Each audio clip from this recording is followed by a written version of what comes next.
Videos enjoy तो करते हैं, लेकिन उन्होंने हमारा चैनल अभी तक सब्सक्राइब नहीं किया है। अगर आप उन 80% लोगों में से हैं, तो बस आपको एक छोटा सा काम करना है। इस वीडियो के नीचे आपको एक सब्सक्राइब बटन दिख रहा होगा, बस उस सब्सक्राइब बटन को दबाना है।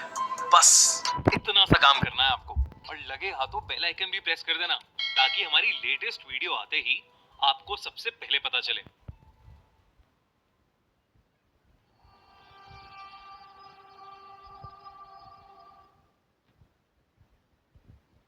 Mumbai marine drive.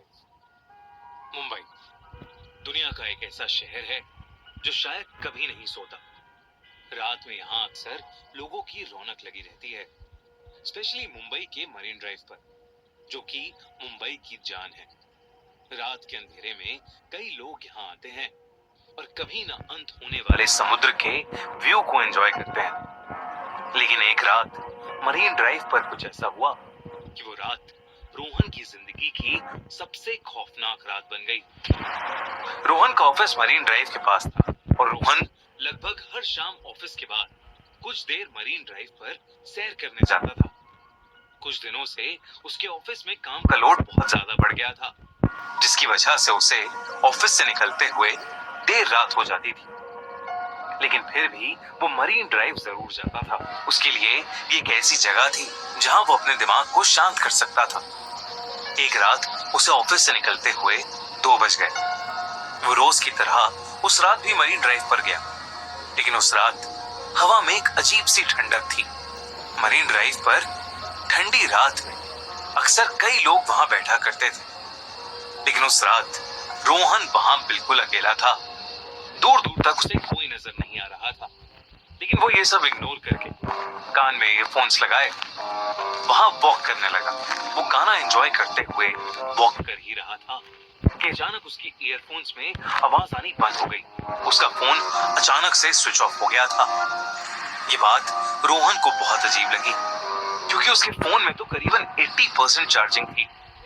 वो फोन ऑन करने की कोशिश कर रहा था जब अचानक से उसे किसी के रोने की आवाज आई। वो कुछ आगे चला तो वहां एक लड़की बैठकर रो रही थी।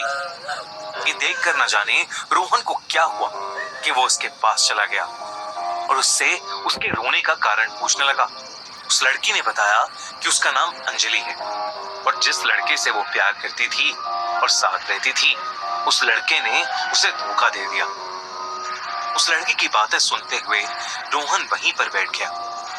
रोहन काफी देर तक वहीं उसके साथ बैठा रहा, और फिर अचानक से रोहन के सर में बहुत जोरों का दर्द शुरू हो गया। वो दर्द इतना तेज था कि रोहन का पूरा चेहरा लाल हो गया, और देखते ही देखते रोहन अपने होश खो बैठा। जब रोहन की आंख खुली तो सुबह हो चुकी थी, और वो मरीन ड्राइव पर ही लेटा पड़ा था। उसके आसपास कोई भी नहीं था, अंजलि भी नहीं। उसे कुछ समझ नहीं आया, क्योंकि आखिरी चीज जो उसे याद थी वो ये थी कि वो अंजलि के साथ मरीन ड्राइव पर बैठा बातें कर रहा था। अगली रात रोहन ऑफिस के बाद सीधा मरीन ड्राइव पर पहुंच गया और वहां अंजलि को ढूंढने लगा। काफी देर बाद करीब रात के 3 बजे उसे अंजलि एक कोने में बैठी मिली। जब रोहन ने पिछली रात के बारे में अंजलि से पूछा तो अंजलि ने कहा कि रोहन बहुत थक गया था और वो वहीं पर सो गया। रोहन को भी लगा कि शायद सच में उसकी मरीन ड्राइव पर आग लग गई होगी। रोहन और अंजलि फिर से बातें करने लगे, लेकिन फिर कुछ देर बाद रोहन के सर में दर्द होने लगा और वो फिर से बेहोश हो गया। जब वो उठा तो वो फिर से मरीन ड्राइव पर लेटा हुआ था। रोहन को फिर कुछ समझ नहीं आया, लेकिन अब रोहन के दिमाग में सिर्फ अंजलि चल रही थी। वो अंजलि का दीवाना सा हो गया था, इतना दीवाना कि वो रोज देर रात मरीन ड्राइव पर अंजलि से मिलता और बातें करते करते बेहोश हो जाता। रोज सुबह उसकी मरीन ड्राइव पर लेटे हुए ही आंख खुलती। धीरे धीरे रोहन बहुत कमजोर होने लगा था। उसकी तबीयत बहुत ढीली रहने लगी थी। एक रात ऑफिस में रोहन के एक दोस्त ने उसकी हालत देख के पूछा कि क्या वो ठीक है। तब रोहन ने उसे अंजलि के बारे में बताया, लेकिन उसके दोस्त ने बताया कि वो भी पिछली रात मरीन ड्राइव पर ही था और उसने रोहन को मरीन ड्राइव पर अपने आप से बातें करते हुए देखा था। उसके आसपास कोई लड़की नहीं थी। रोहन अपने दोस्त की इस बात को सुनकर थोड़ा चौंक गया। उस रात रोहन मरीन ड्राइव पर अंजलि को ढूंढ रहा था, तो उसे वो कहीं नहीं दिख रही थी। वो बुरी तरह परेशान होने लगा था। रोहन के हाथ पैर कांपने लगे और पूरा शरीर पसीने से लथपथ हो गया था। अंजलि से मिलना मानो उसके लिए नशा सा बन गया था।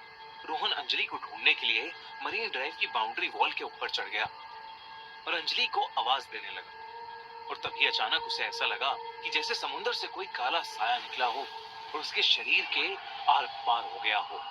लेकिन इससे पहले कि रोहन कुछ सोचता, उसे अंजलि की आवाज आई। वो रोहन को अपने पास बुला रही थी। रोहन पीछे मुड़ा तो अंजलि उसे वहीं खड़ी मिली। रोहन फिर से अंजलि के पास जाकर बैठ गया। रोहन को उसके ऑफिस कलीग की बात बार बार परेशान कर रही थी, इसलिए उसने सोचा कि वो अंजलि के साथ एक फोटो खींचेगा। उसने अपना फोन निकाला और अंजलि के साथ फोटो खींचने लगा। और जैसे ही उसने फोटो क्लिक का बटन प्रेस किया, तभी अंजलि ने गुस्से में आकर उसके फोन पर अपना हाथ मारा और रोहन का फोन दूर जाकर गिरा। रोहन को यह बात बहुत अजीब लगी, पर अंजलि ने उससे कहा कि उसे फोटो खिंचवाना बिल्कुल भी पसंद नहीं है। रोहन ने जब अपने फोन को उठाया तो उसने देखा कि उसके फोन में एक ब्लर्ड फोटो थी, पर उस फोटो में अंजलि के हाथ कुछ अजीब से काले दिख रहे थे। रोहन को कुछ समझ नहीं आया। तभी अंजलि ने फिर से उसे आवाज लगाई और रोहन अब थोड़ा सहम गया। रोहन अंजलि के पास गया और उसने उससे पूछा, अंजलि, हम इतने समय से मिल रहे हैं, पर तुमने कभी बताया नहीं कि तुम आखिर रहती कहां? अंजलि ने उस बात का कोई जवाब नहीं दिया। वो बस चुप होकर फिर से रोने लगी और उसके रोने की आवाज सुनकर रोहन के सर में फिर से जोरों का दर्द शुरू हो गया। हर बार जब भी रोहन का सर दर्द करता, उसके बाद उसे कुछ याद नहीं रहता। लेकिन इस बार जैसे ही रोहन को चक्कर आने लगे, उसने अपना फोन का कैमरा निकाला और उससे अंजलि की फोटो ले ली। तस्वीर लेते ही अंजलि जोर से चिल्लाई, पर वो आवाज किसी इंसान की नहीं, बल्कि ऐसा लग रहा था कि वो कोई भयानक जानवर हो। रोहन ने जैसे ही फोन के अंदर देखा तो उसका दिल दहल गया। उस फोटो में बैठी लड़की अंजलि नहीं थी, बल्कि एक बहुत भयानक चुड़ैल लग रही थी, जिसका पूरा शरीर काला पड़ चुका था। ये देखते ही रोहन के हाथों से फोन छूट गया और वो चीखता हुआ तेजी से मरीन ड्राइव से दूर भागने लगा। कुछ दूर जाकर जब उसने पीछे मुड़कर देखा तो अंजलि का चेहरा पूरी तरह बदल चुका था। वो एक भयानक चुड़ैल दिख रही थी और वो चुड़ैल धीरे धीरे समुंदर में जाके कहीं गायब हो गई। रोहन को अपनी आंखों पर विश्वास नहीं हो रहा था।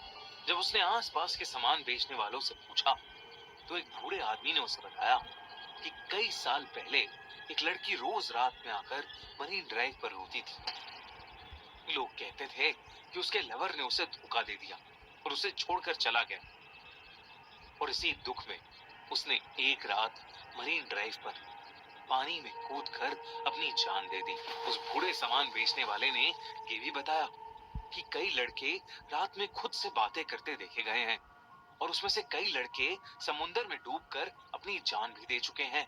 रोहन को लगा कि शायद वो भी उस आत्मा के वश में आ गया था और उसकी जान बाल बाल बची। उस रात के बाद रोहन फिर कभी मरीन ड्राइव गया ही नहीं। लेकिन आज तक रोहन को रात में सपने आते हैं कि अंजलि मरीन ड्राइव के समुंदर के पास खड़ी रोहन को अपने पास बुला रही है।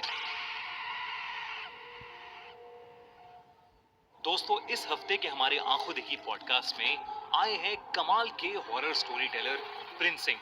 उन्होंने हमें काला जादू से लेकर पोजेशन के ऐसी खौफनाक कहानियां सुनाई हैं जिससे आपका दिल दहल जाएगा। उन्होंने पॉडकास्ट के कुछ एंड की मिनट्स में हमें मेहंदीपुर बालाजी मंदिर की एक ऐसी पोजेशन की स्टोरी सुनाई है जिसे आपको बिल्कुल भी मिस नहीं करना चाहिए। तो एंड स्क्रीन पर क्लिक करो और देखो हमारे पॉडकास्ट का नया एपिसोड प्रिंस सिंह के साथ। और अगर आपको ये वीडियो अच्छी लगी